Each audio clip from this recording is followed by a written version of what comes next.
Quero compartilhar com vocês uma mensagem que eu ouvi do pastor Rick Warren. Ouvi essa palavra umas 4 vezes, mais ou menos, e eu me senti tocado, eu queria compartilhar ela com vocês. Eu sou o pastor Jair Vieira e nós estamos na Igreja Batista Sal da Terra, na cidade de Braslândia, Distrito Federal. Hoje é um culto de celebração aqui em nossa igreja.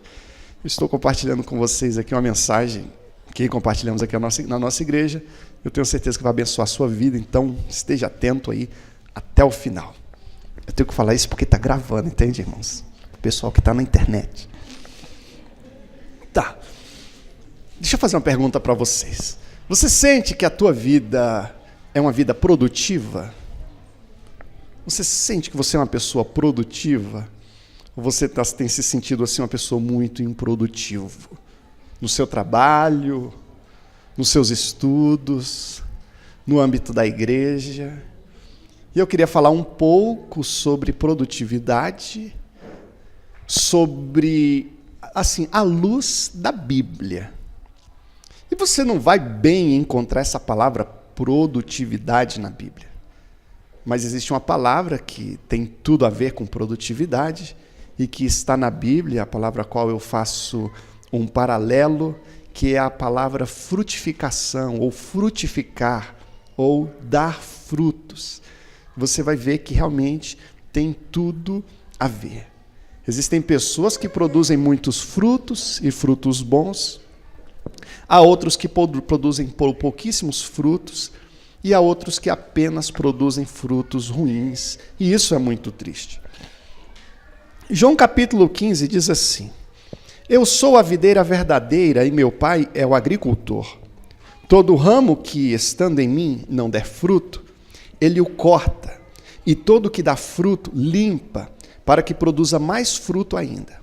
Vós já estáis limpos pela palavra que vos tenho falado. Permanecei em mim, e eu permanecerei em vós. Como não pode o ramo produzir fruto de si mesmo, se não permanecer na videira, assim nem vós o podeis dar, se não permanecerdes em mim. Eu sou a videira, vós os ramos. Quem permanece em mim e eu nele, esse dá muito fruto, porque sem mim nada podeis fazer. Se alguém não permanecer em mim, será lançado fora, à semelhança do ramo, e secará. E o apanham, lançam no fogo e o queimam. Se permanecerdes em mim e as minhas palavras permanecerem em vós, pedireis o que quiseres e vos será feito. E nisso é glorificado o meu Pai, em que deis muito fruto, e assim vos tornareis meus discípulos. Amém? Pai querido, obrigado por tua palavra. Sempre te agradecemos por ela, por essa ocasião tão maravilhosa, em que nós podemos com liberdade estar aqui na igreja, ouvir a tua mensagem, cantarmos a ti. Te agradecemos por isso e desejamos muito que tu toque em nossos corações hoje, por intermédio de tua palavra. Te damos glória, graça e pedimos, Espírito Santo, toma o controle de tudo. Em nome de Jesus oramos. Amém. A Bíblia ensina muitas coisas sobre frutificação. Deus criou as plantas e o ser humano com a aptidão para frutificar. Normalmente, se alguma espécie de animal ou de planta ela não frutifica, ela não se multiplica, é porque tem alguma coisa errada. E se a produção de um pé de milho, por exemplo, é muito mirrada, é também porque não está legal. Meus pais são agricultores desde a infância, e eles gostavam, quando andavam pela roça, tinha aquele pé de milho das folhas largas e verdes, uma espigazona grandona, ele rasgava aquela espiga no meio da roça, tirava aqueles pelos marrons ali da espiga, vermelhado, sei lá, e mostrava aquela espiga cheia dos caroços de milho, né? Mas às vezes num canto assim da chácara, num lugar da terra ruim, ou que não tinha adubo, tinha umas espigas menores, um pé de milho com folhas não tão verdes. Às vezes a gente não dava boas espigas, ou dava umas espigas pequenas, parecendo boca de banguelo, né? Faltando os dentes e tal.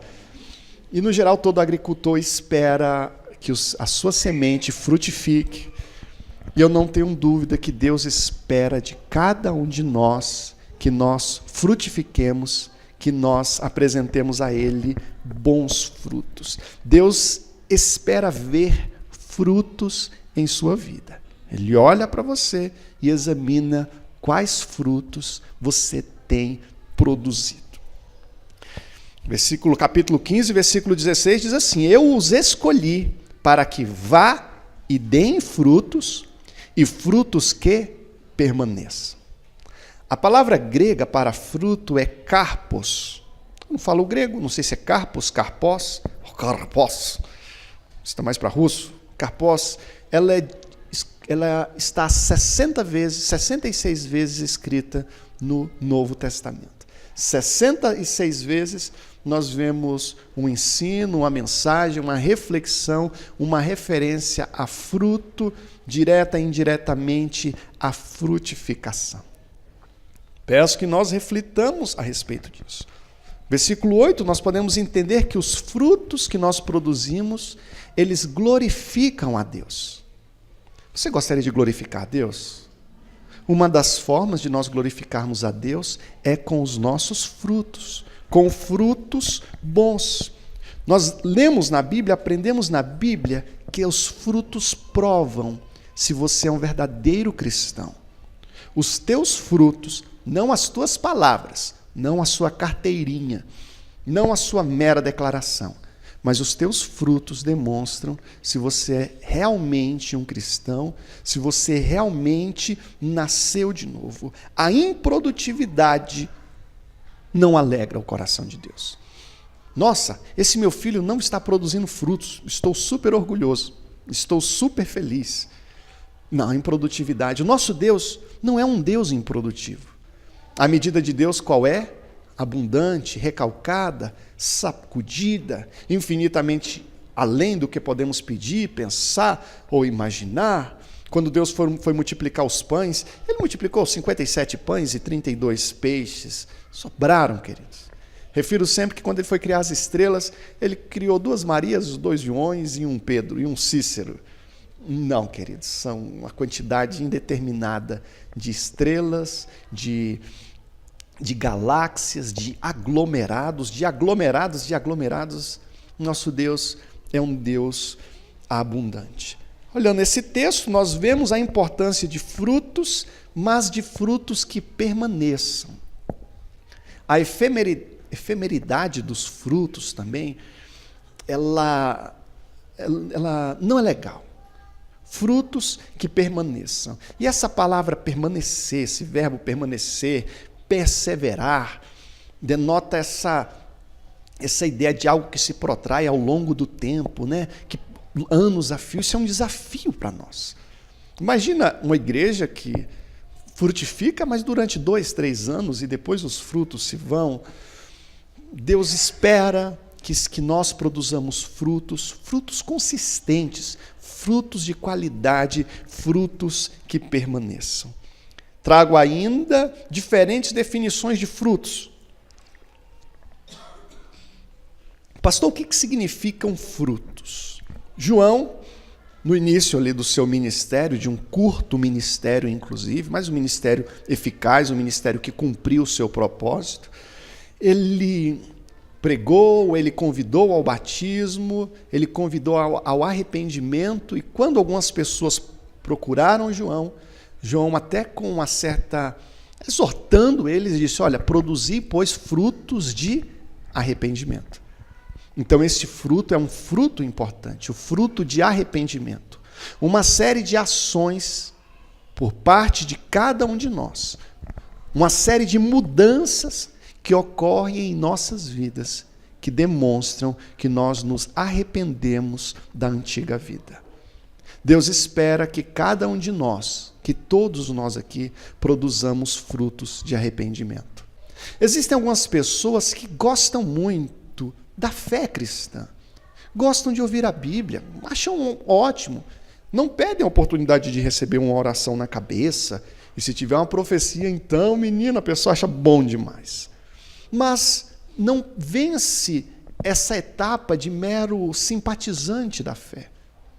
E vai vencer essa etapa quando quando ele reconhecer as suas más obras, reconhecer um estilo de vida que desagrada a Deus e decidir, então, por mudar de vida, por adaptar a sua vida à vontade de Deus, dizer: Senhor, agora eu abro mão dos meus planos mesquinhos para me abrir para o plano que tu tem para a minha vida. Então ele começa a produzir frutos de arrependimento. Aquele que roubava não rouba mais. Aquele que mentia, para de mentir.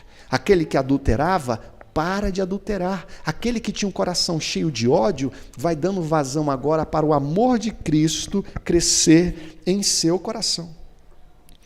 Frutos de arrependimento, em Gálatas 5, versículos 22 e 23, fala do fruto do Espírito: amor, alegria, paciência, benignidade, bondade, mansidão, domínio próprio. Vou colocar aqui a palavra autocontrole. Você tem autocontrole? Você tem domínio próprio? Ou quando você menos percebe, já falou o que tinha de falar? Ah, pastor, não tem papas na língua. De uma certa forma é bom você ter ousadia para falar, mas quando você tem um descontrole no seu falar, você machuca pessoas que não precisavam ser machucadas, que não deveriam ser machucadas. Então, domínio próprio é um fruto do Espírito que demonstra a presença do caráter de Cristo em nossas vidas. Onde eu vejo o fruto do Espírito em nós diretamente relacionado a caráter, ao caráter de Cristo em nós. Eu te pergunto, você acha que Deus não deseja que você abunde nesses frutos? Em frutos de arrependimento, no fruto do Espírito também em sua vida? Então nós temos que concordar que Deus, ele espera abundância de frutos em sua vida. Frutos bons. Você, com esse caráter de Cristo, com o fruto do Espírito, se torna mais parecido com Cristo Jesus.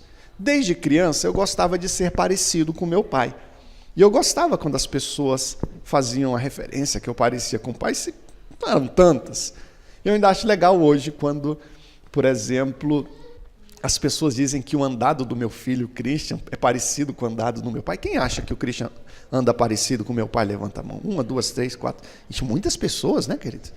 Os outros que não levantaram a mão, depois do culto, vão prestar atenção, para ver se parece mesmo.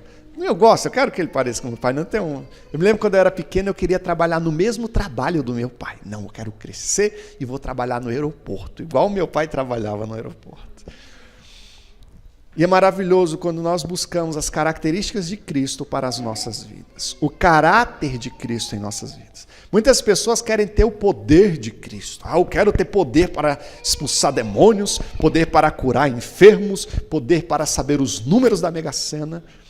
Mas não querem, não esperam, não buscam, não se examinam para ver se o caráter de Cristo, as características de Cristo são encontradas em sua vida. Outro tipo de frutos também que nós produzimos são as pessoas que nós conduzimos para Cristo Jesus.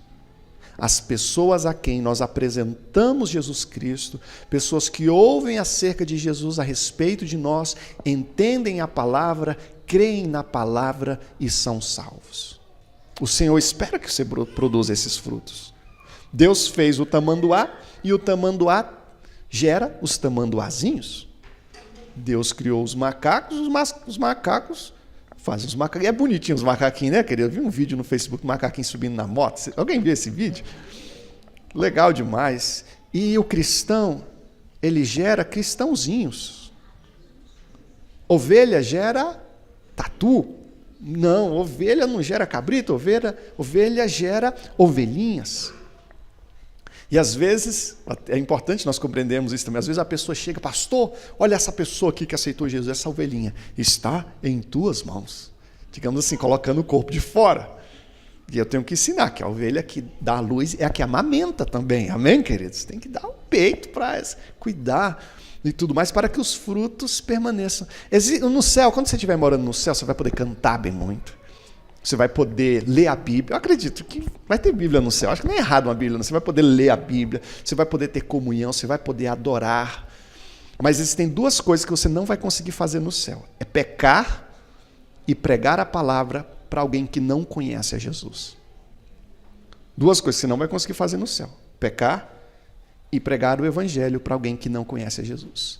Então o que o Senhor, o que Deus espera que você faça aqui? Qual das duas coisas, queridos? Pecar com certeza não é.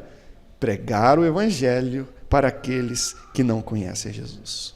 Outro fruto que nós também podemos produzir é o serviço. Ministrar as pessoas ao nosso redor. Partilharmos um pouco, parte daquilo que somos e temos, das nossas aptidões, dos nossos talentos, dos nossos dons, da nossa personalidade, das nossas experiências, das nossas dádivas com pessoas ao nosso redor. Servindo as pessoas, também servindo a igreja. Lucas capítulo 13 fala de uma ocasião onde Jesus se encontra com a figueira. E aí ele examina a figueira procurando um figo. E não encontra. Quando eu era criança eu confundia figueira e Jesus procurando fígado. Não, fígado é no boi que você vai encontrar. Procurando figos na figueira. E Jesus não encontrou. E nesses dias, quando eu criança ainda aprendendo esse texto, eu ficava relativamente assim, tipo, sério. Porque Jesus, ele amaldiçoou a plantinha. E aí no dia seguinte, quando os discípulos vão lá dar uma olhada lá na planta, ela está absolutamente seca.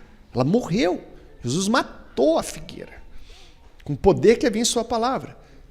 E com certeza ele fez isso não porque ele era uma pessoa má, que definitivamente não era. Mas essa foi até uma forma, talvez até um pouco drástica, para trazer importantes ensinos às nossas vidas a respeito de frutificação. Convido você a não se contentar em viver uma vida sem produzir bons frutos. Existe uma coisa chamada latifúndio improdutivo, uma grande propriedade de terra que não produz frutos ou que produz algo ínfimo, algo irrisório se comparado à aptidão que esse terreno tinha para produzir. Quantas vezes eu vejo na igreja pessoas que são latifúndios improdutivos, pessoas que recebem de Deus dons e talentos e desperdiçam. O filho pródigo recebeu uma herança do seu pai, recebeu os dons, recebeu talentos, recebeu coisas de valor. E o que ele fez com isso? Ele desperdiçou. Querido, o que você tem feito com o que Deus tem te dado? Você tem desperdiçado, tem usado sabiamente? Em alguma maneira você tem retribuído no ministério do Senhor? Eu sei que Jesus amaldiçoou a figueira, ela morreu. Para que ela ocupa o solo? João 15:2 diz: toda vara que em mim, que não dá fruto, atira, e limpa toda aquela que dá fruto, para que dê mais fruto ainda. Já Mateus 3:10, uma palavra igualmente rígida, e também agora está posto o machado à raiz das árvores. Toda árvore, pois, que não produz bom fruto, é cortada e lançada no fogo. Vocês acham que Deus é complacente com a improdutividade? Que Deus é complacente com a omissão? Não, queridos. Faço a observação, todavia, que o sucesso sob o prisma de Deus é diferente do sucesso sob o prisma da humanidade na qual nós vivemos. Sucesso aos olhos do Senhor, frutos de arrependimento, caráter de Cristo, almas salvas, serviço. Trago ainda 4 condições para a frutificação. 4 condições para a frutificação. Primeira delas. Vocês estão entendendo? Posso continuar? Então vamos lá. Cultivar raízes profundas.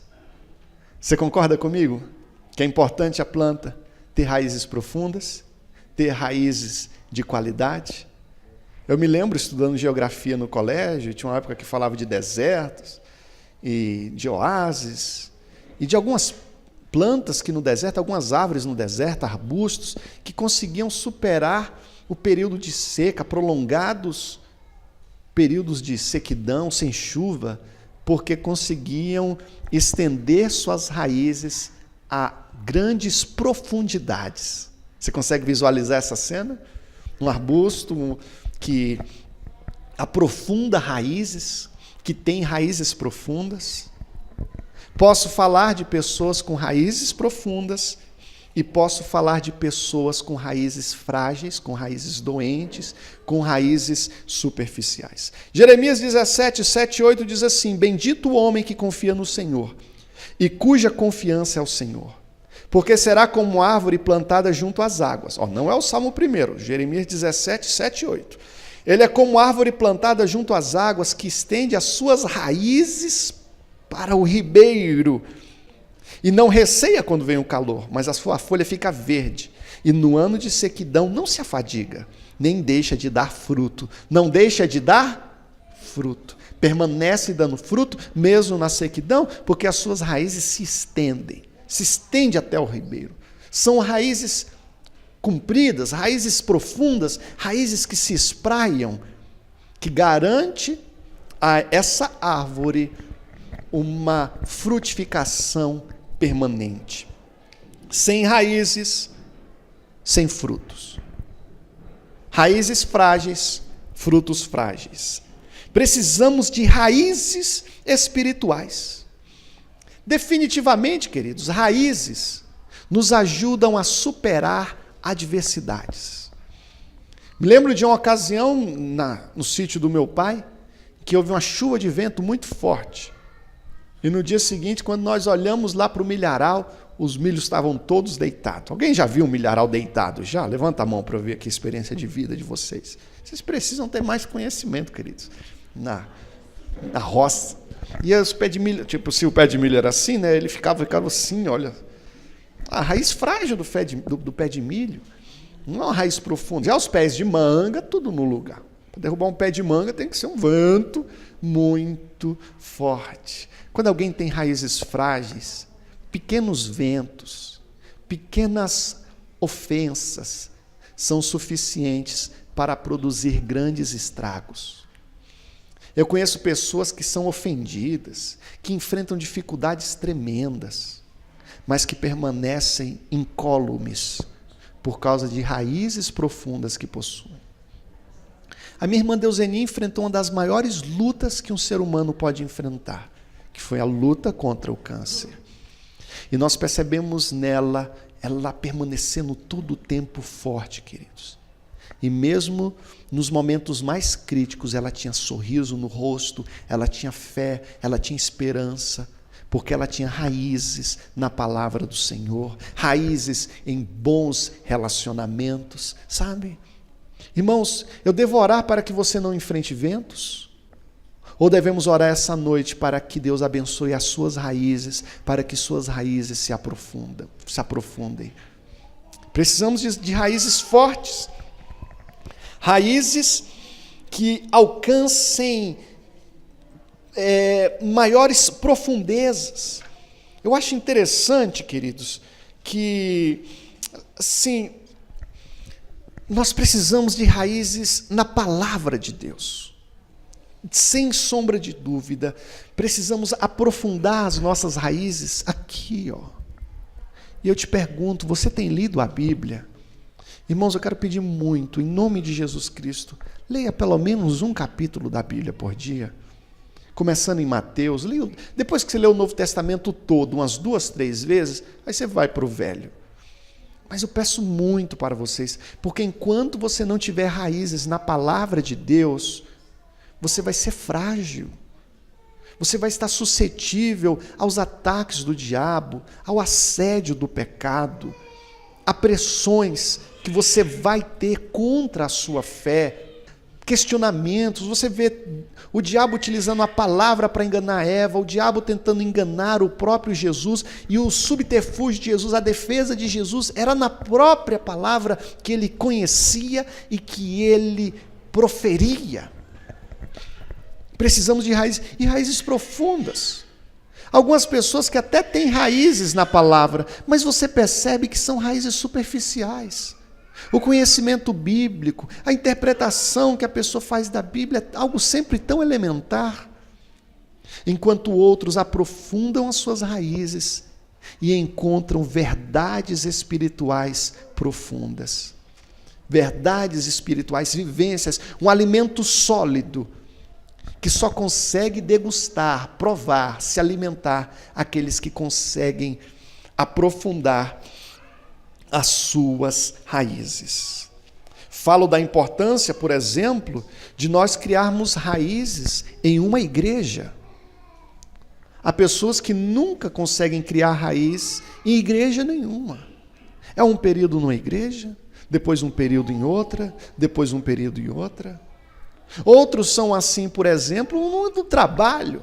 Trabalha 3, 6 meses numa empresa, depois já vai para outra empresa, depois vai para outra empresa, vai para outra empresa. Enquanto outros conseguem trabalham um longo tempo em uma empresa porque galgam a confiança do patrão, ganha a confiança das pessoas ao redor, faz do seu ambiente de trabalho um ambiente de trabalho agradável, conseguem firmar raízes em relacionamentos. Conheço um jovem, eu acho que ele não tem 35 anos, ele já passou por 5 ou foram 6 casamentos. E assim, é triste isso é muito triste, essa dificuldade. Existem pessoas que não fazem amizade com ninguém, sempre raízes superficiais. As pessoas me decepcionam, não sei o que, acontece. Mas existem muitas pessoas maravilhosas também, queridos, nesse mundo. Com raízes pequenas nós estamos vulneráveis. Como aprofundar minhas raízes?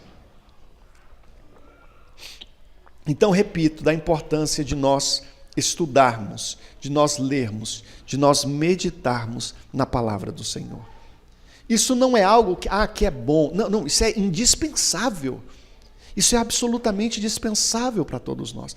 Pastor, eu tenho dificuldade de ler a Bíblia. Queridos, então coloca na internet a Bíblia lida. Se quiser, fala com o irmão divino, ele tem um áudio ali no celular dele, ele passa aí para o seu celular, ouça a Bíblia em MP3, mas faça alguma coisa, peça para os seus filhos pequenos. Pastor, a minha visão já é tão ruim, peça para o seu neto, para os seus filhos lerem a Bíblia para você.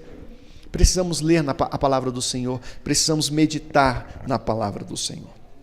O tempo está passando, mas quero falar ainda algo mais das condições para a frutificação. Cultivar raízes profundas, eliminar as ervas daninhas da minha vida. Vocês conseguem visualizar as ervas daninhas, espinheiros? A palavra de Deus fala em Lucas capítulo 8 de uma semente que caiu entre os espinhos. E o que aconteceu com os espinhos? Os espinhos sufocaram essa planta. Ela não conseguiu produzir frutos, porque foi sufocada. Veja que esse espinho não chegou a matar a planta. Não matou a planta. Dá um acompanhamento lá, por gentileza. Ela não matou a planta, mas deixou essa planta infrutífera. Fala aos irmãos, queridos, que nós precisamos identificar quais ervas daninhas têm atrapalhado a sua produtividade.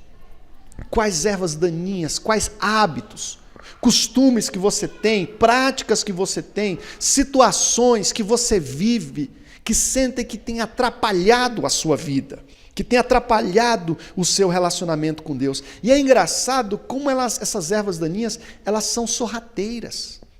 Elas se instalam ali, assim, de forma espiã, e crescem, e se multiplicam, e começam a afetar a produtividade.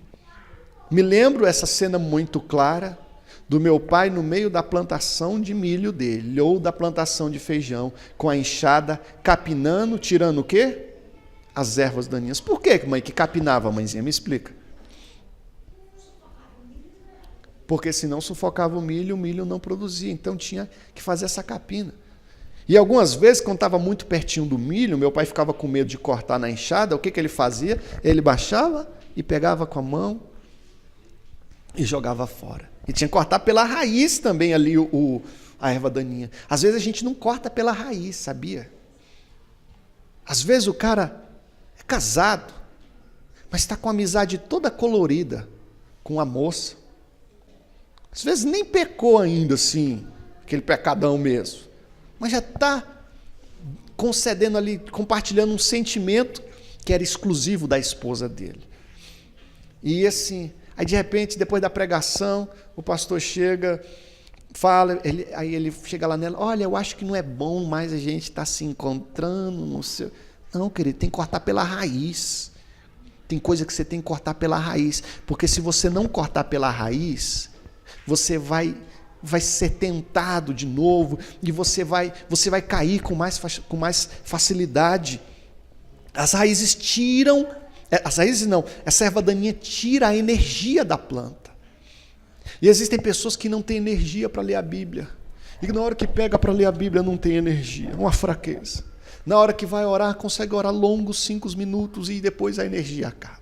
Para vir para a igreja, pastor, não sei, mas eu não consigo, eu não tenho energia, eu não consigo. Fraquecido pela ausência da palavra, pelas as ervas daninhas. E às vezes nós somos tão ativos em tantas áreas de nossas vidas e somos omissos em nosso relacionamento com Deus. Você consegue ser um trabalhador tão diligente no seu trabalho, nos seus estudos, com a sua casa está sempre impecável, as louças estão sempre lavadas, nunca que alguém chega na sua casa para ver uma louça na pia. Mas você tem preterido o seu relacionamento com Deus. A omissão no relacionamento com Deus afetará a sua produtividade. Lucas 14, 16 a 20, traz a parábola do banquete, onde as pessoas apresentaram desculpas para não participar da grande e importante ceia. Apresentando desculpa quanto aos investimentos, quanto à família, relacionamentos, quanto a trabalho e carreira. Terreno que havia comprado, casamento que havia sido recente, e também uma junta de bois que precisavam ser testadas. Mas Deus, ele não colou para Deus essa argumentação deles. Tente identificar as ervas daninhas em sua vida. Não vai ser o pastor agora que vai enumerar de 1 a 1000 as ervas daninhas que mais têm atrapalhado a vida cristã. Peço que você faça esse autoexame. Vejam uma condição importante para que produzamos frutos. Nós permitirmos e cooperarmos com a poda de Deus em nossas vidas. A poda do Senhor em nossas vidas. Deixa eu fazer mais uma pergunta. Quem já podou planta, levanta a mão assim para eu ver. Deixa eu contar aqui 5, 6. Muita gente podou, hein, querido? Pensei que ia ser só uns 4 só e tal. Eu já podei planta, já podei pé de manga, já podei goiabeira, já podei pé de abacate. Nunca podei pé de banana, nem pé de morango. E a poda, ela é absolutamente necessária. Se você não poda a planta, por exemplo, Divino, você já plantou pé de uva? Já podou pé de uva? Irmãos, eu quero que depois vocês, para ilustrar, façam uma visita na casa do irmão Divino, porque ele tem um pé de uva, e é muito legal esse pé de uva dele. E tem hora que o pé de uva, se você chegar lá no dia que o Divino estiver acabado de podar, ou estiver podando o pé de uva, você vai ficar com raiva do Divino, vai dizer, pronto, matou. É ou não é, Divino? Quem foi que podou a primeira vez o teu pé de uva? Foi quem, Divino? E qual foi a tua reação? Você quis matar o Tete? Tomou a tesoura dele? E assim, eu me lembro, o irmão Paulo é uma pessoa especialista em poda também, poda de goiabeira. E goiabeira é duro, menino, para você cortar. Você pega na mão do irmão Paulo aqui, no antebraço dele, parece que está pegando em mármore congelado. Duro por causa da tesoura, que é na tesoura que ele poda. Não sei se ele ainda poda ainda. E quando ele poda o pé de goiaba, você pensa que ele matou, não vai produzir mais não. Mas depois brota, e é uma poda que tem essa aptidão, essa finalidade de fazer com que a planta produza ainda mais. No texto que nós lemos, nós vemos isso sendo falado pelo próprio Jesus de forma muito clara. Uma poda que não é castigo. Veja bem, uma poda que não é punição. A punição está relacionada a um fato pretérito, a um fato do passado. A poda está relacionada a algo que vai acontecer no futuro, que é a produção de frutos. Os irmãos estão entendendo? Eu fico imaginando o Divino podando o pé de uva dele. E o pé de uva dizendo, Divino, você é meu amigo, por que você está fazendo isso comigo? Você não me ama mais? Por que você está cortando tantos galhos meus? E não acontece isso quando Jesus nos poda? Quando Jesus está podando a sua vida? É tipo assim, eu nunca fui planta para saber se dói. Mas assim, na vida real, nossa, assim, eu acredito que a poda do Senhor em nossas vidas, ela dói. Mas é uma poda necessária. Essa poda, ela é essencial à produtividade. Muitas vezes tirando galhos desnecessários que estão afetando o nosso crescimento, afetando a nossa produtividade. Se eu perguntar para você, você não acha que tem umas coisas desnecessárias na tua vida, não? Será que às vezes você não perde tempo com coisas desnecessárias, não? Eu acho que nunca aconteceu aqui, mas aconteceu com alguns jovens de um lugar chamado Reino tão distante, que eles começaram a pegar no celular ali antes de dormir, e falaram, eu vou olhar o Facebook aqui por 5 minutinhos só, era 10 da noite, e quando foi olhar no relógio era 2 da manhã, e perderam tanto tempo. E não foi só jovem não, querido, que tem uns irmãos aí que não queria saber de tecnologia, hoje estão pior do que os jovens ali. E perde tempo, coisas desnecessárias. Irmão, 15 minutos, 10 minutos é o suficiente para você ver tudo no Facebook. E passar disso é do maligno. Precisamos aprender a tirar de nossas vidas aquilo que é desnecessário. Assim, a poda ela é necessária. Pode ser desconfortável, mas é necessária. É engraçado também, porque às vezes existem aparentes problemas que a gente vê com medo, com tristeza. Mas existem problemas, existem situações difíceis que são instrumentos de Deus para o nosso crescimento. Mas existem outras pessoas que nem com a poda de Cristo aprendem, cedem, voltam seu coração para se alinhar à vontade de Deus. Último tópico aqui, para criarmos essa condição adequada para que produzamos frutos, a importância, a necessidade de nós esperarmos com paciência pelos frutos, compreendendo que se trata também de um processo. Entendemos que é um processo, e entendemos também que demanda tempo. Demanda tempo. O agricultor, ele precisa ter paciência quando semeia a semente. É preciso que ele tenha paciência. Porque você planta no dia, no outro dia você quer colher, mas não é assim. Houve uns pesquisadores que encontraram um corpo de um índio em uma caverna. E esse índio tinha um colar com sementes. 600 anos que esse índio havia morrido. Aproximadamente o tempo que esse índio estava lá nessa caverna, 600 anos, mais ou menos. 600 anos que esse índio estava na caverna. E aí, os pesquisadores pegaram as sementes do colar dele e plantaram as sementes. Adivinha o que aconteceu? Nasceu. Olha quanto tempo. As sementes nasceram, brotaram. Existem algumas pessoas que talvez há muito tempo não produzem frutos. Que há muito tempo, talvez 10 anos, talvez 20 anos, talvez 50 anos. Não acho que ninguém aqui tenha 600 anos, não. Mas se você tem muito tempo que não produz frutos, eu quero dizer que o Senhor Jesus, ele tem plena capacidade para trabalhar em sua vida, transformar a sua vida e fazer com que esses frutos tão especiais passem a brotar em você. João 12, 24 diz assim, na verdade vos digo, se o grão de trigo caindo na terra, não morrer, ele fica só, mas se morrer, ele dá fruto. Olha as etapas, ele cai, então ele fica na terra, então ele morre, então ele dá fruto.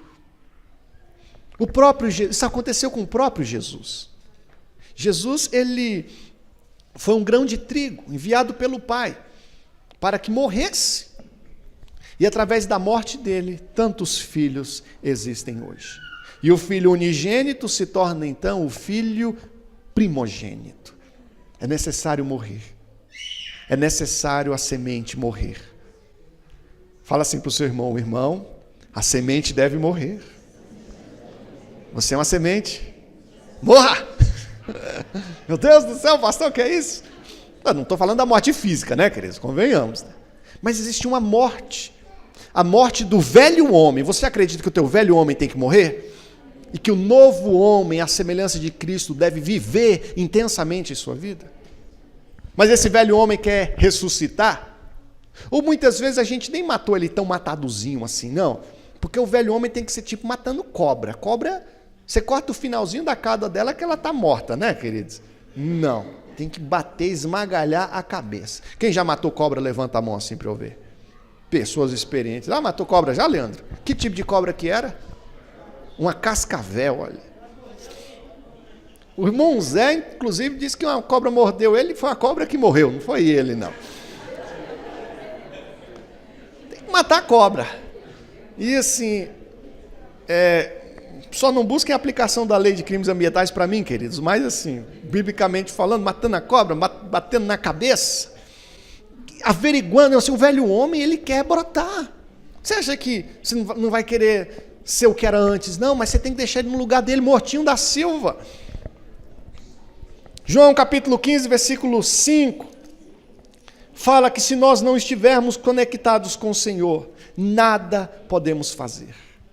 Falou da morte do velho homem, sermos revestidos do novo homem, de estarmos conectados com Cristo, na dependência dEle, conectado com Ele.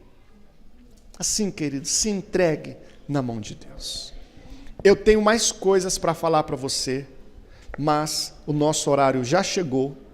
Eu peço que você participe dos outros cultos em nossa igreja, que com certeza você ouvirá palavras que abençoarão a sua vida. Amém? Posso orar por vocês? Feche os olhos então.